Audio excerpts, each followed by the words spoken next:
Advent season का आगाज़ हो चुका है। आप सबको ये एडवेंट सीज़न या क्रिसमस का ये पूरा महीना, जिसके बीच में हम खुदावंद के कलाम की ना सिर्फ आवाज़ को सुनते हैं, बल्कि हम इसके बीच में खुशियाँ मनाते हैं और मसीह यीशु की आमद की यादगार को मनाते हैं, इसमें आप सबको वेलकम कहते हैं। हम आपकी खिदमत करने के लिए फिर से तैयार हैं और हम कोशिश करेंगे कि रोज़ाना खुदावंद के कलाम में से एक खूबसूरत पैगाम आपकी खिदमत में पेश करें, जिसको आप सुनकर दूसरों को भी सुना सकें और दूसरों तक भी खुदावंद के कलाम को खूबसूरत अंदाज में पेश कर सकें। खुदावंद के कलाम को सुनाने की इस खिदमत में आप भी हमारा साथ दें। इस हमारे चैनल के बारे में अपने दोस्तों को बताएं, उन तक भी खुदावंद का कलाम पहुँचे, ताकि वो भी खुदावंद के कलाम को सुनकर मौसर, बेहतर और खुदावंद के कलाम के अच्छे खुदाम बन सकें और खुदावंद के कलाम की खिदमत को दुरुस्त तौर पे सरअंजाम दे सकें।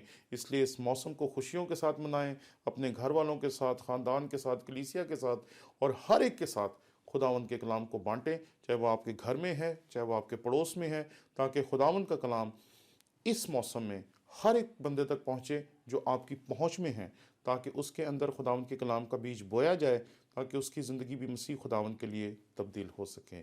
आमीन।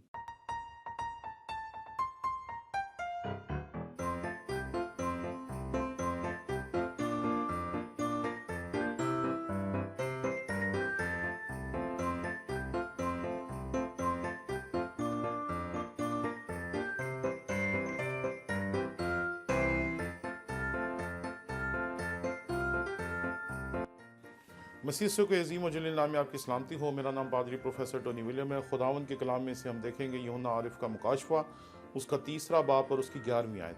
खुदावंद के कलाम में यहाँ पर लिखा है, मैं जल्द आने वाला हूँ, जो कुछ तेरे पास है उसे थामे रह, ताकि कोई तेरा ताज ना छीन ले।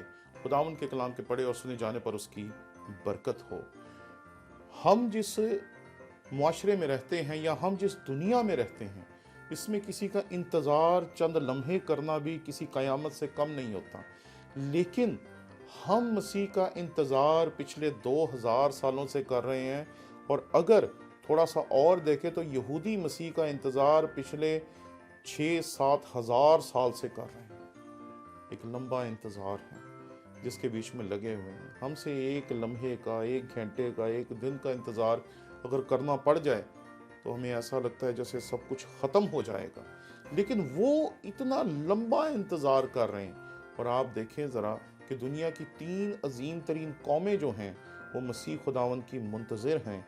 एक शख्सियत है और इंतज़ार करने वाली 3 कौमें हैं। अगर आप यहूदियों को देखें तो वो मसीह का इंतज़ार कर रहे हैं, अगर मसीहियों को देखें तो वो मसीह का इंतज़ार कर रहे हैं, अगर अहले इस्लाम को देखें तो वो भी मसीह का इंतज़ार कर रहे हैं। यहूदी मसीह की पहली आमद का और मसीही और अहले इस्लाम मसीह की दूसरी आमद का इंतज़ार कर रहे हैं। और ये 2000 और 7000 या इससे भी ज़्यादा लंबा जो सफ़र है, या जो इससे भी लंबा इंतज़ार है जो हम कर रहे हैं, ये सचमुच एक बहुत बड़ा इम्तिहान है सबके लिए। कई मरतबा हमारे माशरे में लोग ये कहते हैं कि लगता है कि शायद मसीह ने नहीं आना।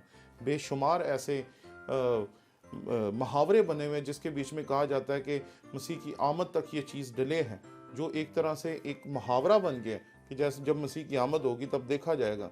लेकिन ये बात याद रखें, हमें उसके इंतज़ार में थकना नहीं है, क्योंकि उसका इंतज़ार यहूदियों ने हज़ारों साल किया, और जब वो आया तो वो इतने ज़्यादा उसके इंतज़ार में थक चुके थे, इतना ज़्यादा चीज़ों को फरामोश कर चुके थे। जब वो उनके दरमियान चरनी में पैदा हुआ तो वो उसे कबूल ही नहीं कर पाए, क्योंकि वो भी मेरी और आपकी तरह उकताए हुए थे। वो मेरी और आपकी तरह उसका इंतज़ार नहीं थे कर रहे, बल्कि इंतज़ार कर करके वो उकता चुके थे। और जब मसीह खुदावंद इस दुनिया में आया तो उन्होंने उसके पर कितनी मरतबा हमले किए, कितनी मरतबा उसे मारने की कोशिश की, कितनी मरतबा उस पर पत्थर फेंकने की कोशिश की। क्यों? हज़ारों साल का इंतज़ार है, लेकिन वो इंतज़ार ईमान के बग़ैर है। अगर वो इंतज़ार ईमान के साथ होता तो वो उकताते नहीं, और जैसे ही मसीह ज़ाहिर हुआ था वो एक लम्हे में पहचान लेते कि हमारा आने वाला मसीह यही है। लेकिन वो अगर नहीं पहचान पाए तो वो दरअसल वही उकताहट थी जिसका शिकार आजकल के हज़ारों मसीही हो चुके हैं। और हज़ारों लोग ये कहते हैं पता नहीं मसीह ने आना भी है कि नहीं, पता नहीं सब कुछ ऐसे ही चलता रहना है, पता नहीं। और ये सारी बातें मेरे और आपके ईमान के कमज़ोर होने की तरफ इशारा करती हैं। 2000 साल पहले वो आया था, वो फिर आएगा, उसके लिए एक दिन 10,000 साल के बराबर है। तो हमारे 10,000 साल उसका तो एक दिन बनता है। इसलिए अपने ईमान को ठंडा ना पड़ने दें। मैंने इस हवाले का चुनाव इसलिए किया क्योंकि ये हवाला बहुत खूबसूरत है। खुदावंद के कलाम में यहाँ पर लिखा है, मैं जल्द आने वाला हूँ, यानी कि डेफिनेट है, इसमें शक वाली कोई बात नहीं। और दूसरी चीज, जो कुछ तेरे पास है उसे थामे रहे, अपने ईमान को जाने ना दे। जो कलाम की सच्चाइयां तेरे अंदर बीज की सूरत में बोई गई हैं उनको बढ़ने दे, उनको फलदार होने दे, उनको 30 गुना और 60 गुना फलदार होने दे, ताकि वो तुझ में कहीं ख़त्म ना हो जाएं। और जब मसीह की आमद हो तो हम भी उसे कहीं उन यहूदियों की तरह जिसने उसको उसकी पहली आमद पे रद्द कर दिया, हम भी कहीं उसे रद्द ना कर दें, उसे पहचानने से इनकार ना कर दें।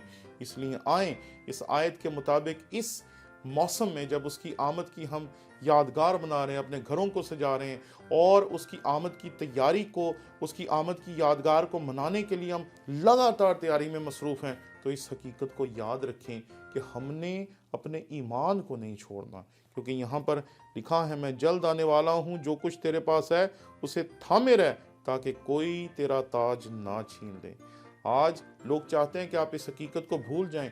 आज लोगों को आपका क्रिसमस मनाना, क्रिसमस की खुशियां मनाना और क्रिसमस की खुशियां मनाकर मसीह खुदावंद की इस दुनिया में पैदाइश का जिक्र करना नापसंद है।